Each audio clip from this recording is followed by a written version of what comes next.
ನಮಸ್ಕಾರ. ನುಡಿಬೆಳಗು ದೀಪ ಹಿರೇಗುತ್ತಿರವರ ಪ್ರಜಾವಾಣಿಯ ಅಂಕಣ ಬರಹ ಅಸಾಧ್ಯವಾದುದು ಯಾವುದೂ ಇಲ್ಲ.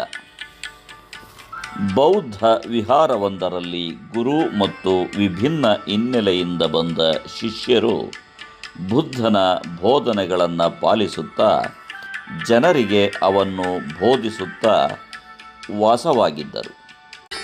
ಅಲ್ಲೊಬ್ಬ ಬಹಳ ಮಾತನಾಡುವ ಶಿಷ್ಯನಿದ್ದ. ತಾನು ಬುದ್ಧಿವಂತನೆಂದು ಸಾಬೀತುಪಡಿಸಲು ಸದಾ ಹೆಣಗುತ್ತಿದ್ದ. ತಾನು ಶ್ರೀಮಂತ ಕುಟುಂಬದಲ್ಲಿ ಹುಟ್ಟಿ ಸುಖ ಭೋಗಗಳನ್ನು ತ್ಯಾಗ ಮಾಡಿ ಬಂದಿರುವುದರಿಂದ ಉಳಿದೆಲ್ಲ ಶಿಷ್ಯರಿಗಿಂತ ತಾನೇ ಉತ್ತಮನೆಂದು ಬೀಗುತ್ತಿದ್ದ. ಒಂದು ದಿನ ಗುರುಗಳು ಆಶ್ರಮದ ಎಲ್ಲ ಶಿಷ್ಯರಿಗೂ ಒಂದು ಸವಾಲನ್ನೊಡ್ಡಿದರು. ಅದೇನೆಂದರೆ, ಪ್ರತಿಯೊಬ್ಬರೂ ಒಂದು ಗುರಿಯನ್ನು ಇಟ್ಟುಕೊಳ್ಳಬೇಕು, 1 ತಿಂಗಳು ಅದನ್ನು ಕಟ್ಟುನಿಟ್ಟಾಗಿ ಪಾಲಿಸಬೇಕು ಎಂಬುದು. ಎಲ್ಲ ಶಿಷ್ಯರು ಶಕ್ತ್ಯಾನುಸಾರ ನಿರ್ಧಾರಗಳನ್ನು ತೆಗೆದುಕೊಂಡು ಗುರುವಿಗೆ ತಿಳಿಸಿದರು.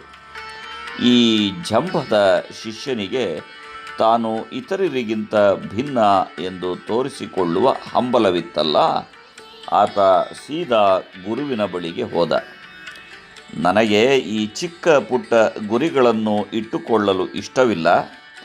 ನನ್ನ ಅರ್ಹತೆಗೆ ಯಾವುದಾದರೂ ದೊಡ್ಡ ಗುರಿಯನ್ನು ನೀವೇ ಹೇಳಿ ಎಂದ. ಗುರುಗಳು ಬೇಡವೆಂದರೂ ಈತ ಪಟ್ಟು ಬಿಡಲಿಲ್ಲ. ಹಾಗಾದರೆ ಮುಂದಿನ 1 ತಿಂಗಳು ಮಾತನಾಡಬೇಡ, ಒಂದೇ ಒಂದು ಪದವನ್ನು ಉಸುರಬೇಡ ಎಂದರು ಗುರುಗಳು. ಶಿಷ್ಯ 1 ದಿನ ಮೌನವಾಗಿದ್ದ. 2ನೇ ದಿನ ಕಸಿವಿಸಿಯಾಗತೊಡಗಿತು. ಸ್ನೇಹಿತರೆಲ್ಲ ಮಾತನಾಡುವುದನ್ನು ನೋಡಿ ಆ ಕಸಿವಿಸಿ ಹಿಂಸೆಯಾಗತೊಡಗಿತು. 4ನೇ ದಿನ ಆ ಹಿಂಸೆ ಸಹಿಸಲಾಗದೆ ಭಾರವಾಯಿತು. 1 ವಾರ ಕಳೆಯುವಷ್ಟರಲ್ಲಿ ಮಾತನಾಡದಿದ್ದರೆ ತಲೆಯೇ ಸಿಡಿದು ಹೋಗುತ್ತದೆ ಎನ್ನಿಸಿ ಆತ ಗುರುಗಳ ಹತ್ತಿರ ಹೋಗಿ ಬರೆದು ತೋರಿಸಿದ.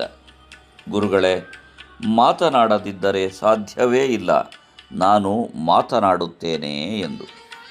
ಆಗ ಗುರುಗಳು, ಮಾಡಿದ ತೀರ್ಮಾನವನ್ನು ಪೂರ್ಣಗೊಳಿಸುವವನು ಅರಿವಿನ ದಾರಿಯಲ್ಲಿ ಸಾಗುತ್ತಾನೆ.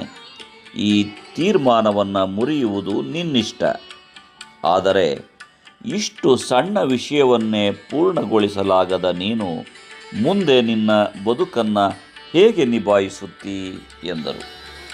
ಶಿಷ್ಯ ಕುಟೀರದೊಳಗೆ ಏಕಾಂಗಿಯಾಗಿ ಧ್ಯಾನಮಗ್ನನಾದ. ತಿಂಗಳುಗಳು ಉರುಳಿ ಮತ್ತೆ 3 ತಿಂಗಳು ಕಳೆಯಿತು. ಶಿಷ್ಯ ಹೊಸ ಮನುಷ್ಯನಾಗಿದ್ದ. ಆರಂಭದಲ್ಲಿ ಬಹಳ ಒದ್ದಾಡಿ ಹೊರಗಿನ ಮೌನ ಸಾಧಿಸಿದ. ಆದರೆ ನನ್ನೊಳಗೆ ದನಿಗಳು 100 ಪ್ರಶ್ನೆ ಕೇಳುತ್ತಿದ್ದವು. ಮತ್ತೆ 3 ತಿಂಗಳು ಅವುಗಳಿಗೆ ಉತ್ತರ ಹುಡುಕುತ್ತಾ ಕಳೆದೆ. ಈಗ ಒಳಗೂ ಹೊರಗೂ ಶಾಂತಿಯಿಂದ ಇದ್ದೇನೆ, ಧನ್ಯವಾದಗಳು ಗುರುಗಳೇ ಎಂದ. ಸಾಧನೆಯ ದಾರಿಯಲ್ಲಿ ಸಾಗುವುದು ಕಷ್ಟವೇ. ಆರಾಮವಾಗಿರಲು ಬಯಸುವ ದೇಹ ಮನಸ್ಸುಗಳು ಪರಿಶ್ರಮವನ್ನು ಮೊದಲು ತಿರಸ್ಕರಿಸುತ್ತವೆ. ಪ್ರಯತ್ನ ಮಾಡುವುದನ್ನೇ ನಿಲ್ಲಿಸಿ ಬಿಡುವಷ್ಟು ಒತ್ತಡ ಹೇರುತ್ತವೆ. ಆದರೆ ಛಲದಿಂದ, ದೃಢ ಮನೋಭಾವದಿಂದ ಅಭ್ಯಾಸ ಮಾಡಿದರೆ ಒಗ್ಗಿಕೊಳ್ಳುತ್ತವೆ. ಅದು ಓದು ಬರಹ ಇರಬಹುದು, ದೈಹಿಕ ಚಟುವಟಿಕೆ ಇರಬಹುದು, ಅಥವಾ ಇನ್ಯಾವುದೇ ಸಾಧನೆ ಇರಬಹುದು. ಪ್ರಯತ್ನಿಸಿದರೆ ಯಾವುದೂ ಕಷ್ಟವಲ್ಲ. ಅಸಾಧ್ಯವೆನ್ನುವುದು ಏನೂ ಇಲ್ಲ. ನಮಸ್ಕಾರ. ಧನ್ಯವಾದಗಳು.